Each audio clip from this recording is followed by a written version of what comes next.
नमस्कार स्टूडेंट्स, कैसे हैं आप सब लोग। आप सबका एक बार फिर से स्वागत है Byju's exam prep IAS Hindi के यूट्यूब चैनल पर। आज है 30 नवंबर 2022। आज की इस द बिग न्यूज में एक बहुत ही इंपॉर्टेंट टॉपिक पे हम लोग चर्चा करने वाले हैं, जिसको बोल रहे हैं ज़ॉम्बी वायरस। देखिए अभी हुआ क्या, रशिया के अंदर एक रीजन है, सबने इसका नाम सुना होगा, साइबेरिया रीजन। इसी के अंदर एक और प्रांत आता है, याकुतिया प्रांत। उसमें एक फ्रोजन लेक है। फ्रोजन लेक का मतलब है जमी हुई लेक है। उसके अंदर एक वायरस को एक्सप्लोर किया गया है। उसकी उम्र बताई जाती है 48,500 वर्ष पुराना है। परंतु ये क्या है, ये डोरमेंट स्टेज में है। डोरमेंट का मतलब है ये एक इनएक्टिव स्टेट में है। उसी को नाम दिया जा रहा है ज़ॉम्बी वायरस का। तो जानते हैं इसके बारे में। सबसे पहले मैपिंग की दृष्टि से जो ये याकुतिया रीजन है, ये आपको रूस के साइबेरिया इलाके में मिलेगा। साइबेरिया वही इलाका है जिसको रशिया में फार ईस्ट के नाम से जानते हैं, जहां पर आबादी बहुत कम है, क्योंकि यहां पर 12 महीने बर्फ जमी रहती है। एग्रीकल्चर, इंडस्ट्री, यहां सब इतना ज्यादा डेवलपमेंट नहीं हुआ है इन सब चीजों का। तो यहीं पर आपको याकुतिया प्रांत मिलेगा। यहीं पर एक लेक मिलेगी, वो फ्रोजन है। बेसिकली यहां पर परमाफ्रॉस्ट टेम्परेचर पे यहां का क्लाइमेट दिखता है। परमाफ्रॉस्ट का मतलब क्या होता है? परमाफ्रॉस्ट का मतलब है ऐसी बर्फ जो लगातार 2 साल तक 0 डिग्री सेंटीग्रेड पर रही है। अब वो बर्फ जो है वहां की मिट्टी के साथ, वहां की चट्टानों के साथ मिलके 2 वर्षों तक 0 डिग्री सेंटीग्रेड पर रही और बहुत ज्यादा जम के कठोर हो गई।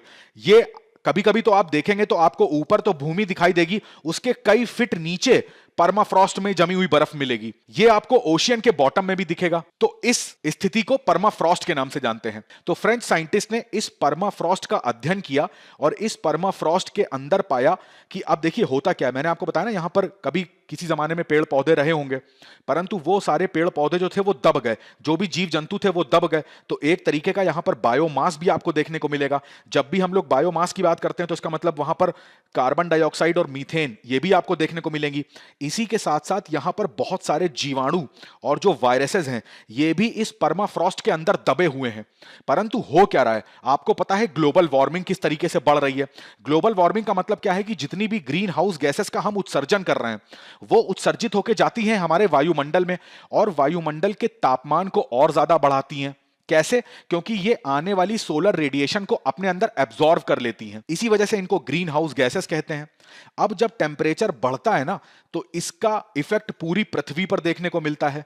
उससे हमारे उत्तरी ध्रुव और दक्षिणी ध्रुव में जो जमी हुई बर्फ है आर्कटिक अंटार्कटिका की, इस पर भी इसका प्रभाव देखने को मिला। तो उसी प्रकार से ही जो परमाफ्रॉस्ट है ना, ये पिघला और इसके पिघलने से जो CO2 यहां से निकल रही है, यहां से मीथेन निकल रही है और यहीं पर हजारों वर्षों से दबे हुए बैक्टीरिया और वायरसेस भी ऊपर आ रहे हैं। तो उन्हीं वायरसेस को खोजा गया और यहां पर 13 ऐसे वायरस खोजे गए जिनको की नाम दिया गया ज़ॉम्बी वायरस का। बेसिकली ये जो ज़ॉम्बी वायरस है ना, इसमें से जो सबसे ओल्डेस्ट है उसको नाम दिया जा रहा है पेंडोरा वायरस येडोमा। याद रखिएगा, मोस्ट इंपॉर्टेंट। ऐसा बताया जा रहा है कि ये 48,500 वर्ष पुराना है, परंतु ये डोरमेंट स्टेज में है, मैंने जैसा पहले आपको बताया। बट ये एक्टिव हो सकता है। अभी के लिए जान लीजिए, ये जो आप फिगर देख पा रहे हो, ये एक पेंडोरा वायरस का फिगर है। ये सिंगल सेल के जो जीव होते हैं, जैसे बात करी जा रही है अमीबा की, तो ये अभी उसको इफेक्ट करेगा।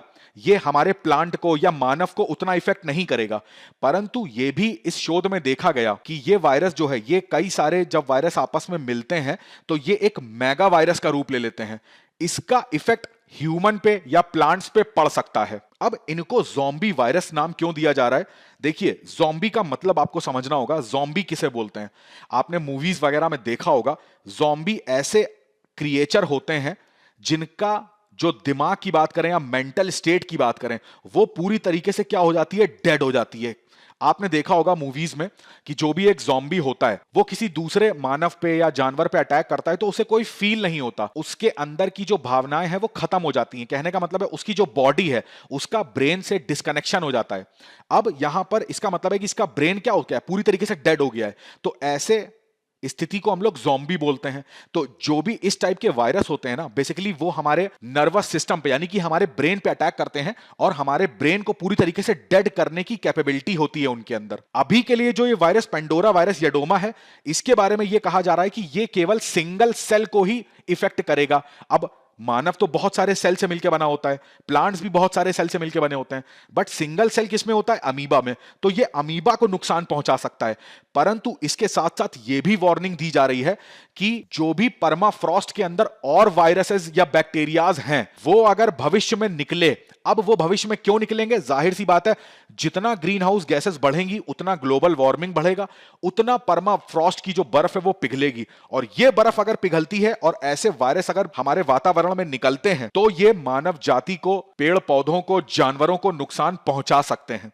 इसी के ऊपर शोध ये हो रहा है कि ये जो पेंडोरा वायरस है, क्या अभी तक तो ये मान लीजिए 0 डिग्री सेंटीग्रेड पे रह रहा था, अब जब ये बाहर निकलेगा, अभी तो ये इनएक्टिव स्टेट में है, अब वायरस को एक्टिव होने के लिए कोई एक लिविंग सेल चाहिए होता है, तो क्या ये बाहर निकलते ही बाहर के टेम्परेचर पे, ऑक्सीजन की उपस्थिति में इन सारे एनवायरनमेंट में सरवाइव करेगा, इन सारे एनवायरनमेंट में जीवित रहेगा? ये शोध इस पर देखा जा रहा है। ये जैसे मैंने आपको बताया, ये याकूतिया है, इसकी लोकेशन याद रखिएगा, यहीं पर ये इस वायरस को खोजा गया है। इस तरीके का जो स्ट्रक्चर होता है, इसी को हम लोग परमाफ्रॉस्ट के नाम से जानते हैं। तो यहीं पर एक लेक है, यूकेची लेक, ठीक है, यूकेची लेक यहीं पर है याकूतिया प्रांत में, वहां पर ये लेक मिलेगी।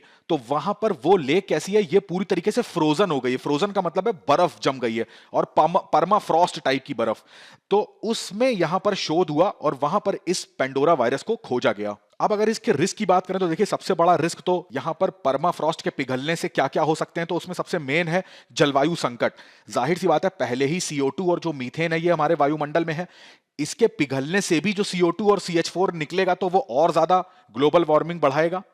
दूसरा, यहां पर बहुत सारे वायरसेस और जीवाणु ऐसे हो सकते हैं जो पशुओं में और पशुओं से मानव में या मानव से मानव में फैलने का प्रकोप उनके अंदर है। इसी के साथ साथ यहां पर जब ये चीजें होंगी तो महामारी का खतरा भी बना रहेगा मानव जाति के ऊपर। अगर आप इतिहास उठा के भी देखोगे तो रूस में ही H5N8 जो एवियन फ्लू था, उसका भी पहला मामला दर्ज किया गया था। अगर विषाणु की बात करें तो 2016 में साइबेरिया के अंदर ही जो एंथ्रेक्स का प्रकोप है वो भी देखा गया था। इस वजह से यहां पर 2000 से ज्यादा जो रेंडियर पशु थे उनको मारा गया। इसी के साथ साथ जो स्पेनिश फ्लू है उसका जो कारण बढ़ता है H1N1 इन्फ्लुएंजा, उसकी भी DNA जो था वो इसी परमाफ्रॉस्ट के अंदर वायरस में पाई गई थी। चूंकि इतिहास ऐसा रहा है कि परमाफ्रॉस्ट के अंदर जो वायरस हैं वो मानव जाति के लिए एक बहुत बड़ा संकट बन सकते हैं। तो आज के सत्र में बस इतना ही। कमेंट करके जरूर बताइएगा कि आज का बिग न्यूज आपको कैसा लगा।